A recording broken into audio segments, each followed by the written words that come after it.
오늘은 매우 시험적인 방송을 시작을 합니다. 기존에 지금까지 했던 영상 방송과 전혀 다른 어, 오늘날 흔히 말하는 인터넷 방송입니다. 오늘날 코로나 때문에 실질적으로 여러 어떤 그 배움의 전당들이 이루어지지를 못하고 있죠. 그래서 오늘날 문명의 이기라고 할 수 있는 인터넷을 통해서 교육을 대체하고 있습니다. 그래서 저도 이런 거에 편성해서 좀 자료도 만들고 한번 시험적으로 한번 해보는 방송입니다. 근데 이렇게 하는 데에는 자료를 준비하는 시간이 너무 많이 걸려서 아주 제한적으로 뭐 필요성이 있을 때 그렇게 한번 해보겠지만 오늘은 순수하게 시험 방송이면서도 실질적으로 우리가 성경의 관점 지금 16번째 시간인데요. 지난주에 그 주기도문에 대해서 주기도문은 외식과 관련이 있다라고 말씀을 드렸습니다. 그래서 외식하는 신앙을 끝내기 위해서는 주기도문의 내용이 실질적으로 자기의 어떤 삶의 어떤 토대가 되었을 때 그 사람은 그런 사람에게는 외식이라는 것이 그 사람과 상관없는, 그래서 모든 것이 진실되고 참되게 어떻게 삶을 영위하는 그런 사람이 될 걸로 믿습니다. 그래서 오늘은 이제 두 번째 시간인데요. 우리 주기도문 중에서 하늘에 계신 우리 아버지 할 때 그 하늘에 계신, 도대체 이 하늘이 무엇인지에 대해서 우리가 좀 한번 싶습니다. 우선 하늘에 계신 할 때 우리가 이제 이 하늘이 물리적인 하늘인지, 물론 성경에 기록된 말씀 중에는 물리적인 하늘을 이야기하는 데도 분명히 있지요. 그렇지만 그런 물리적인 하늘로서 이해를 가지면 도저히 이해가 되지 않는 그런 말씀들이 많이 있습니다. 그래서 그런 부분들에 대해서 우리가 알아보고, 오늘 그러면 주기도문에 있는 하늘에 계신 할 때 그 하늘이 어디를 말하는 것인지, 그게 장소적인 개념인지 전혀 다른 개념인지, 이런 것들이 오늘의 어떤 강론의 중점 주제입니다. 자, 우리 주기도문을 전체를 보면 하늘에 계신 우리 아버지여 이름이 거룩히 여김을 받으시오며 나라가 임하오시며 뜻이 하늘에서 이루어진 것 같이 땅에서 이루어지이다. 오늘 우리에게 일용할 양식을 주옵시고 우리가 우리에게 죄 지은 자를 사하여 준 것 같이 죄를 사하여 주옵시고 우리를 시험에 들게 하지 마옵시고 다만 악에서 구하옵소서.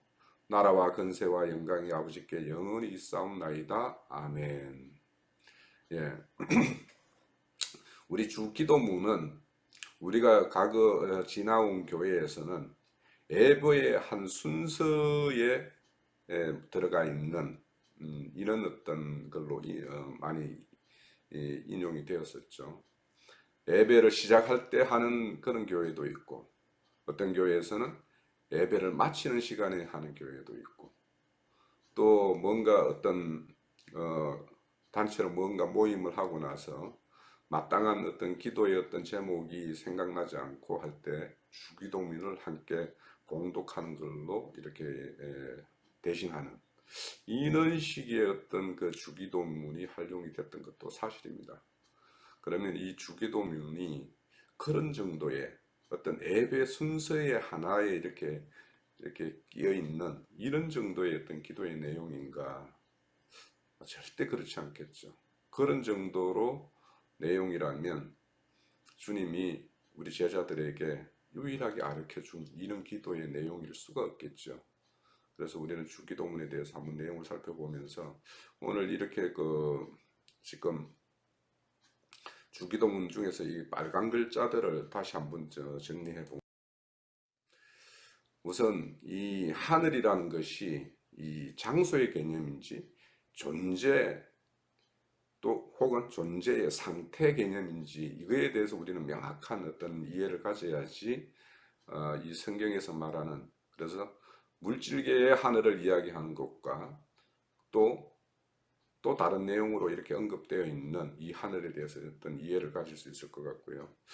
하늘에 계신 할 때 하늘에 계신 우리 아버지 이렇게 하는 거 보면 하늘과 아버지, 그러니까 하늘은 아버지가 계신 곳이라는 어떤 그런 문자적인 어떤 의미로서 이렇게 기록된 것 같아요. 문자 조문으로 보면, 어문으로 보면. 그렇다면 이제 이렇게 이해를 하게 되면 하늘 어디에 계시는가? 저 물리적인 공간 어디에 계시는 하나님. 그래서 그분은 아직도 우리에게 오지 않은, 그러니까 예수님 당시에 알려준 그 기도가 성취가 아직도 이루어지지 않은 그런 어떤 신앙을 하는 그런 문제가 생기게 됩니다. 또 하늘의 뜻과 땅에서 이루어질 일, 그래서 하늘에서 이루어진 일이 땅에서도 이루어지기를 바란다라는 이런 의미에서 보면 하늘과 땅은 대비를 이루고 혹은 또 조화를 이루고 이런 어떤 개념으로 어떤 성경에 기록된 부분들이 좀 있죠. 그리고 이제 일용할 양식을 주옵시고라고 이야기를 해요. 그런데 우리가 구약의 강야를 행했던 이스라엘에게는 하늘에서 만나가 내려졌죠. 지금은 아버지께 양식을 구해요. 그러면 그런 의미에서 하늘에서 내린 만나, 아버지께서 공급하는 양식 이런 걸로 보면 하늘과 아버지의 어떤 개념의 어떤 그 상응되는 이런 개념으로 또 이해가 되는 부분이 있고, 또 우리를 죄에서 구하옵소서 할 때 실질적으로 죄에서 구함이 되는 죄사함이 이루어지는 것은 예수님이 십자가에 들리심으로 인해서 온전히 이루어지는 것인데, 그 강약길을 행하다가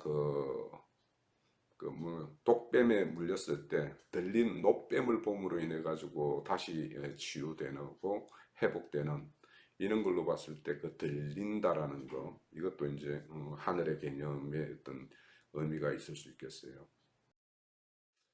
자, 우선 그 하늘이라는 거, 그러니까 그것이 제일 첫 번째 등장하는 말씀이 우리 성경의 첫 번째 구절에 등장을 해요. 그래서 창세기 1장 1절에 보면 태초에 하나님이 천지를 창조하시니라.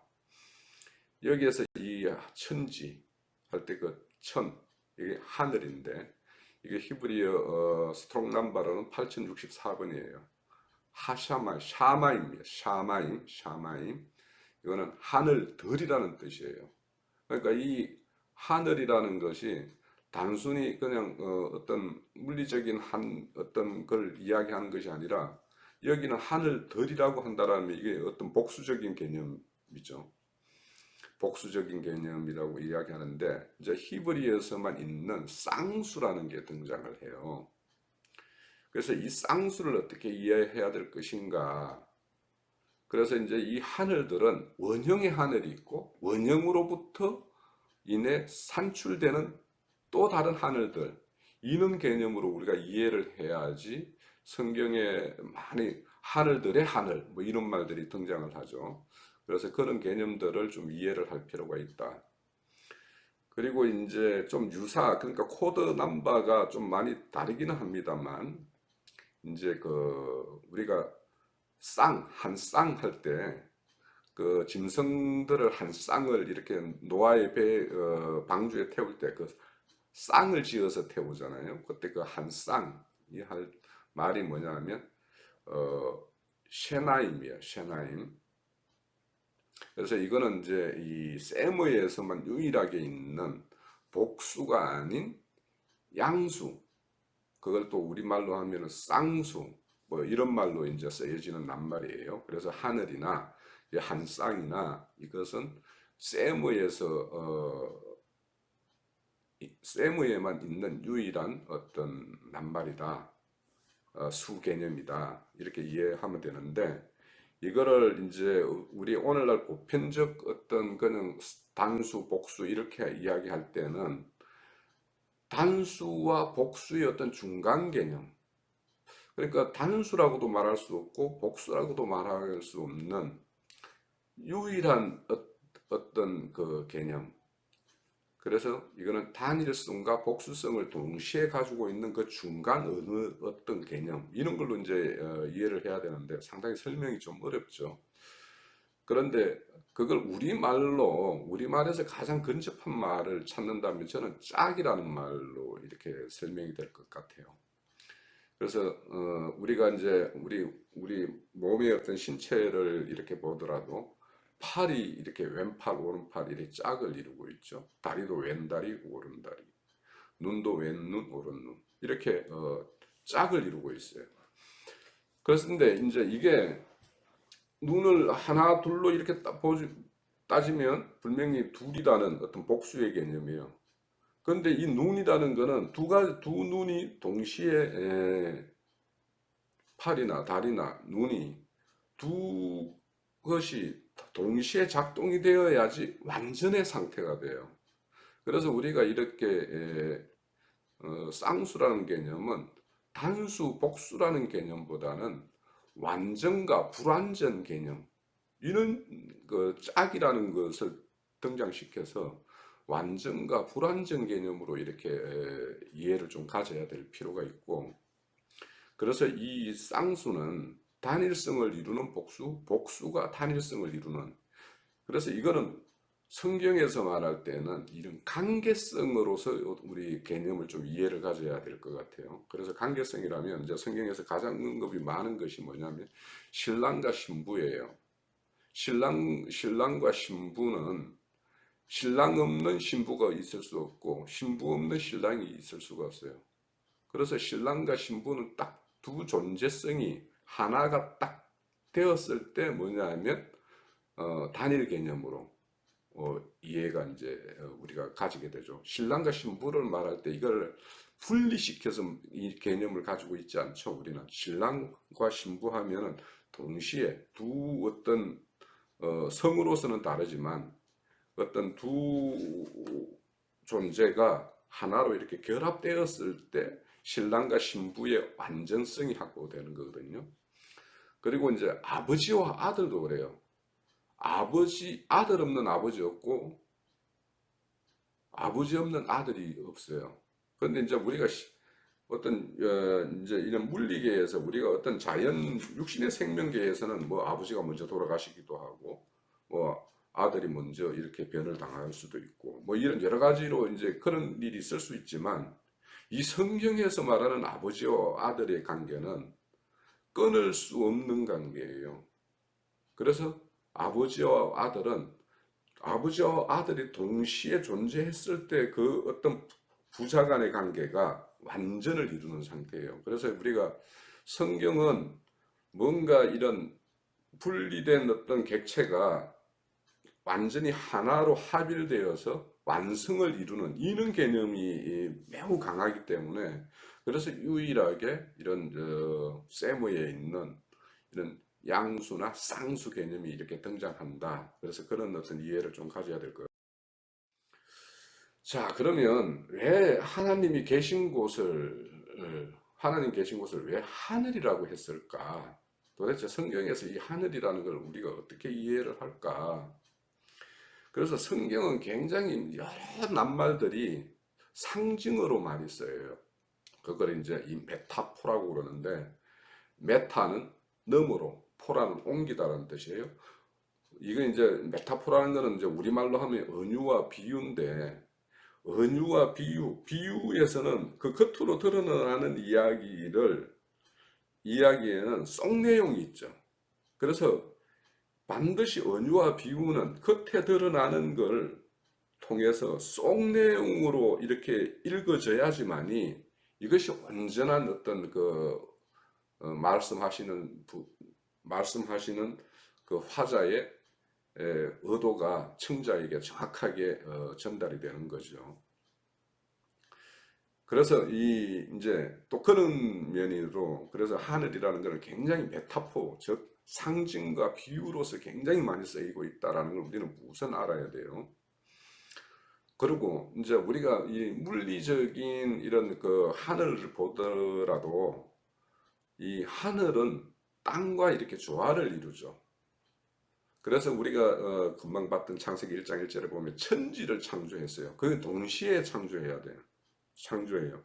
만약에 하늘이 먼저 있고 땅이 있을 수 있는데 그러나 우리가 인식하는 것, 우리의 인간의 인식 체계에서는 하늘과 땅이 땅 없는 하늘을 인식할 수 없고 하늘 없이 땅을 인식할 수가 없어요. 그러니까 이 존재가 불가능한 거예요. 존재가 뗄 수가 없어요. 하늘과 땅이라는 거는. 그래서 이 땅과 하늘의 어떤 조화를 통해서 하나님은 하나님의 어떤 그 계시를 우리에게 보여주는데 이 땅의 모든 보이는 세계를 통해서 보이지 않는 세계를 이렇게 설명을 해요. 그래서 이런 메타포의 성격이 있는 거예요. 그리고 이제 우리가 하늘 하면은 높음이에요. 나의 길과 너의 길, 나의 생각과 너의 생각 다르다라고 이야기하죠. 하늘이 땅보다 높은 가치, 나의 길과 나의 생각이 너의 생각과 너의 길과 다르다라고 이야기할 때 그 하늘의 개념은 높음이에요. 이 하늘이 높다라는 것은 주관성을 이제 주관자, 통치, 주관과 통치, 영광, 거룩, 하늘이라는 건 침해받을 수가 없잖아요. 땅의 것에 의해서 하늘의 것은 침해를 받지 않아요. 그래서 이따가 이제 하늘과 땅의 관계에 대해서 이제 설명을 할 때 이제 좀 이해를 돕겠는데, 그래서 이 하늘은 주관과 통치, 영광, 거룩성 이런 걸 상징을 해요. 또 하늘은 강하죠. 물리적 하늘이 하늘 없는 땅 없어요, 그죠? 그래서 이 하늘이라는 것은 편재성, 무소부재 하신 그 하나님의 어떤 존재성이 얼마나 어떤 강하고 넓고 모든 것에 하나님의 어떤 통치 영역임을 보여주는 그런 걸로서의 어떤 하늘을 상징하는 상징성도 있죠. 그래서 그렇게 하늘을 이해할 필요가 있어요. 자, 그러면 그런 메타포의 어떤 개념을 성경 말씀에서 몇 구절을 찾아보면 우리 창세기 19장 24절에 보면 이거는 이 구절은 특별히 이제 하늘과 하나님을 동일하게 이렇게 보는 어떤 그 히브리인만에 가지고 있는 그 독특한 특징을 가지고 있어요. 여호와께서 하늘 곧 여호와께로부터 유황과 불과 소돔과 고모라에 비같이 내리사 소돔과 고모라의 그 폐역을 보고 하나님이 심판할 때 하늘에서 비같이 이 유황과 불을 내렸는데 그것이 누구? 하늘 곧 여호와께서 그렇게 했다라는 거예요. 또 우리 이제 히브리서 12장 23절 우리 많이 인용되는 어떤 구절이죠. 하늘에 기록된 장자들의 모임과 교회와 만민의 심판이신 하나님과 및 온전하게 된 의인의 영들과 할 때 하늘에 기록된 이 말을 이제 그대로 말하면은 뭐 하늘에 뭐 뭘로 이렇게 기록을 했다라는 거죠. 그러면 이 말은 여기에서 이제 이 하늘에 기록된 의미는 그리스도의 성품 혹은 그리스도의 본성을 가진 존재 그런 의미죠. 그래서 여기에 이제 하늘에 기록된 장자들의 모임 이 말을 그리스도의 성품과 본성을 가진 장자들의 모임 이렇게 연결을 시켜야지 정확한 어떤 의미가 되겠죠. 그래서 이렇게 하늘이라는 것을 이렇게 달리 이렇게 상징성으로 이렇게 기록하고 있다. 그리고 몇 구절 더 보면 창세기 8장 2절에 보면 깊은 샘과 하늘의 창문이 닫히고 이렇게 돼요. 여기는 이제 노아의 방주에서 이제 그 40주야 이제 물이 막 쏟아지고 땅에서 솟구치고 하늘에서 쏟아지고 이렇게 했을 때 그 하늘을 뭐냐면 창문으로 이렇게 비유를 하고 있죠. 또 레위기 26장 19절에 보면 하늘을 철과 같이 땅을 녹과 같이 이렇게 이제 원유적으로 표현을 하고 있고 신명기 32장 1절에 보면 하늘이여 귀를 기울이라 내가 말하리라 땅은 내 입의 말을 들을지어다 이렇게 말을 해요. 그래서 여기도 보면 하늘과 땅을 어인화시켜서 표현하고 있죠. 그래서 여기에 이 말들은 뭐냐면 모든 존재는 하나님의 통치하에 있는 하나님의 어떤 영역 가운데 있는 그런 것이다라는 걸 이제 표현하는 어떤 의미로 보여요. 자, 이제 그 시편 11편 4절에 보면 여호와께서는 그의 성전에 계시고 여호와의 보좌는 하늘에 있으며 그의 눈이 인생을 통촉하시고 그의 안목이 그들을 감찰하시는도다 라는 이 말씀인데, 이 시편 11편 4절은 실질적으로는 그 영의 부음에 의해서 성취될 새 언약 성도 및 교회로 완성될 일, 이렇게 이제 정리를 했어요. 즉 그의 성전, 우리 몸을 성전 삼죠, 그분께서. 그리고 그분의 보좌는 하늘, 즉 우리의 영에 거하게 되죠. 그래서 몸을 성전 삼고 우리 영 안에 거하시는 신약 성도와 교회의 모습이 시편 11편 4절의 내용이 그렇게 완성이 돼요. 또 시편 68편 33절에 보면 애즉 하늘들의 하늘을 타신 자에게 찬송하라. 주께서 그 소리를 내시니 웅장한 소리로다. 여기 보면 하늘들의 하늘 나오죠. 자, 여기 보면 자, 앞에서 하늘들 하면은 구속받은 우리 영혼들이라고 할 수 있고, 그 영혼들 중에 거하시는 하나님의 그 거룩한 영, 그걸 이제 그 뒤에 하늘들의 하늘이라고 볼 수가 있는데, 이제 이거는 우리가 이제 흔히 이제 정간사들을 통해 가지고 우리 그리스도를 할 때 더 크리스토 이렇게 이야기하죠. 그런데 이제 그를 따르는, 그리스도를 따르는 그리스도인들을 크리스티안이라고 그래요. 그걸 이제 굳이 이제 다른 이런 영어로 표현을 한다면 크리스트, 즉 수많은 것들 중에 하나의 그리스도들 이랬죠. 그래서 우리가 이제 그 보면 성경에 보면 맏아들 이런 말이 나와요. 우리는 맏아들에 속한 아들들이 되죠. 그때 보면 맏아들은 the firstborn 이렇게 표현을 하는데, 이제 거기에 속한 아들들은 many brothers 이렇게 표현을 하고 있어요. 그래서 이제 이 하늘들과 하늘의 개념을 이런 어떤 구속받은 영혼들과 그 영이 함께 하시는 그 모양, 이런 것을 하늘들의 하늘 이렇게 이해하면 되겠죠. 자, 또 우리 에베소서 2장 6절에 보면 그 유명한 구절이 있죠. 함께 일으키사 그리스도 예수 안에서 함께 하늘에 앉히시니 이렇게 말씀해요. 그러면 이 내용은 우리가 어떻게, 그럼 이 하늘이라는 개념을 우리는 어떤 개념으로 좀 이해를 가지면 좋을까? 그래서 제가 이제 이런 정의를 좀 내려봅니다. 하나님의 뜻과 의가 임한 존재의 상태, 그 상태가 하늘에 앉혀진 존재라는 거예요. 그러면 이제 하늘에 우리는 앉혀진 존재죠. 그러면 하늘에 앉혀져 있는 존재라는 것은 하나님의 뜻과 의가 임한 존재. 이걸 또 다시 좀 풀어서 설명을 하면 하나님 앞에 살고 있는 존재의 상태. 또 좀 더 세부적으로 말씀드리면 하나님의 창조 목적이 그 사람의 삶의 정체성으로 삼고 있는 사람, 이 사람을 하늘에 앉혀 있는 자라고 이야기하면 좋겠습니다.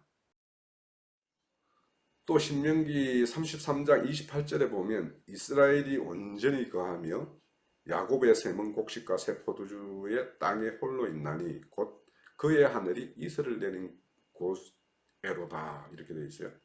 자, 이스라엘이 온전히 거하려면 거기에는 필요의 양식과 필요의 음료가 공급되는 곳이어야 되죠. 안전한 곳이라면. 그러면 곡식과 새포도주가 이렇게 늘 공급되는 땅이라면 거기에는 하늘에서 늘 그 곡식과 포도나무를 이렇게 잘 이렇게 가꿀 수 있고 필요의 어떤 수분을 공급할 수 있는 그런 하늘 이슬이 내리는 곳이어야 돼요. 이걸 이제 영적으로 이제 오늘날 우리에게 적용한다면 우리에게는 하늘의 신령한 어떤 양식, 즉 진리의 말씀이 우리에게 늘 공급되는 곳에 거기 있어야지만이 거기에서 우리의 어떤 새로운 어떤 언약의 백성들은 그곳에서만 온전하게 거할 수가 있는 거예요. 근데 거기에 진리의 말씀과 어떤 찬 음료가 공급되지 않는 곳이라면 거기에 있는 사람들은 늘 가라하게 되겠죠. 그래서 우리가 교회가 온전해지고 우리 교회에 이루는 어떤 우리 형제 자매님들이 다 이런 안정한 가운데 풍성한 가운데 거하려면 이런 진리의 말씀이 선포되는 어떤 그곳이어야지 참 이스라엘이 온전하게 거할 수 있는 것이 되겠죠. 자, 지금 이제 다음은 하늘과 땅의 관계를 이제 그림으로 좀 이렇게 설명을 드릴게요. 자, 땅의 변화가 하늘을 변화시킬 수가 없어요. 그런데 하늘의 변화는 땅의 변화를 일으켜요. 자, 지금 이제 제일 왼쪽의 그림 같은 경우에 하늘에서 이제 태풍, 바람이 이렇게 형성되는 거예요. 이것이 하늘에서 저런 어떤 큰 변화와 바람이 이렇게 일어나게 되면 땅은 반드시 하늘의 영향권에 들어가서 하늘은 그대로 하늘의 변화를 수용할 수밖에 없어요. 저거에서 벗어날 일은 없는 거예요.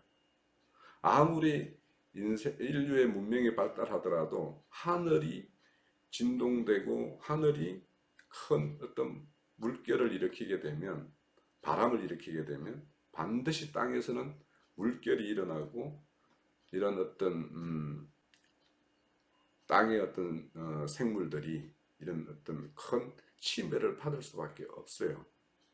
그런데 하늘에서 비와 이슬을 내려주게 되면 생명체가 땅에서 솟아나요.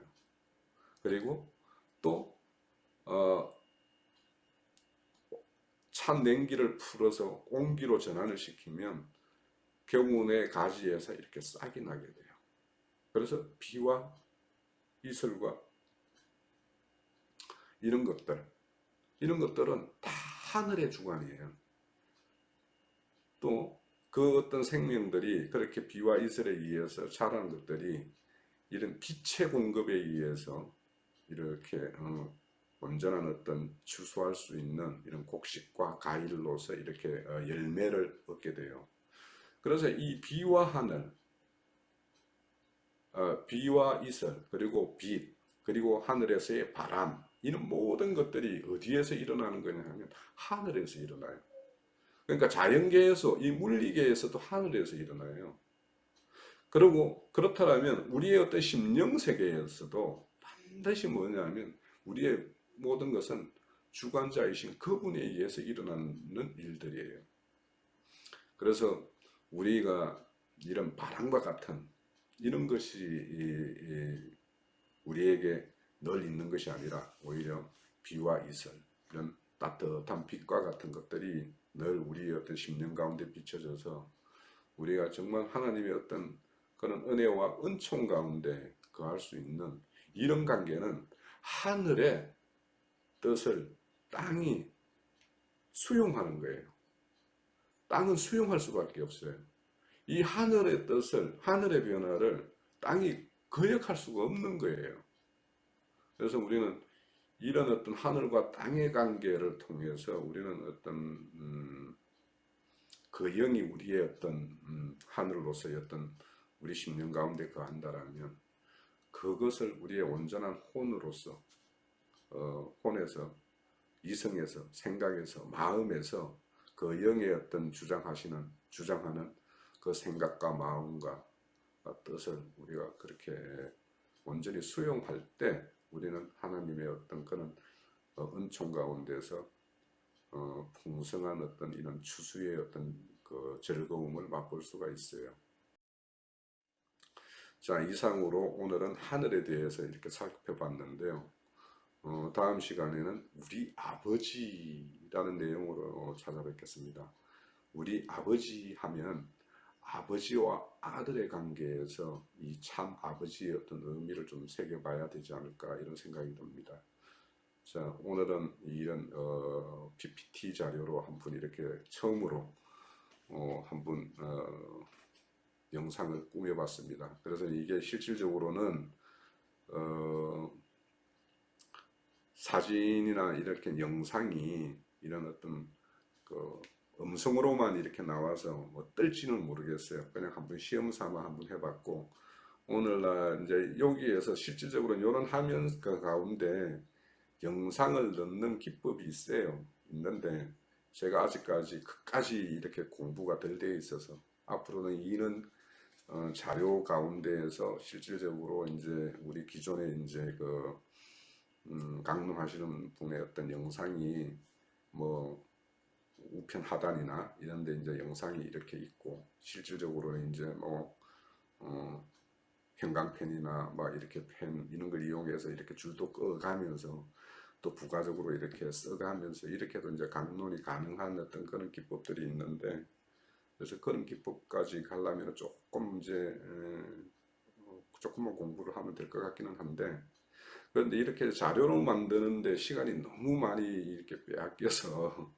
그렇게 이런 온전히 뭐 강론 전체의 내용을 이렇게 하기는 좀 힘들 것 같고, 또 이제 한번 실험 삼아 해봤는데, 이제 우리 어떤 교회의 그 영상 강론의 앞부분과 뒷부분만이라도 이렇게 뭔가 매듭을 짓는 이런 작업들은 뭐 좀 할 수는 있겠죠. 오늘의 준비된 내용은 여기까지입니다.